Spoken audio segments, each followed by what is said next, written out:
अस्सलाम वालेकुम दोस्तों आज की इस वीडियो में हम बात करेंगे कि पानी 3 सांस में ठहर ठहर कर क्यों पीना चाहिए।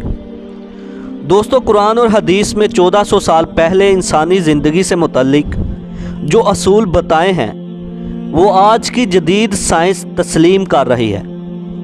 हमारे प्यारे नबी हज़रत मोहम्मद सल्लल्लाहु अलैहि वसल्लम की मुकम्मल ज़िंदगी हमारे लिए मुकम्मल रहनुमाई है। दोस्तों जैसा कि आप सब जानते हैं पानी ज़िंदगी का एक बुनियादी जुज़ है।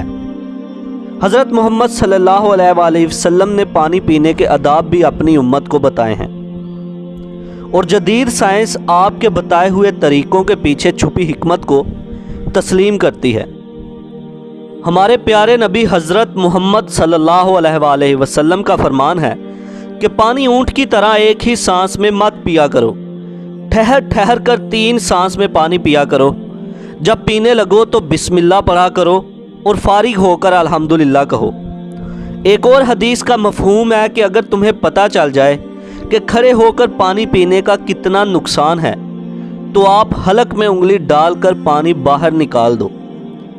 दोस्तों जदीद साइंसी तहकीक के मुताबिक पता चला है कि खड़े होकर एक ही सांस में पानी पीने से पानी जिस्म में जल्द जज़ब कर जाता है, जिसकी वजह से गुर्दों पर गहरा असर पड़ता है और जिस्म के तमाम हिस्सों पर वर्म का ख़तरा पड़ सकता है। तो दोस्तों आज के लिए इतना ही। अल्लाह पाक मुझे आपको कुरान और सुन्नत पर अमल करने की तौफीक अता फरमाए। आमीन।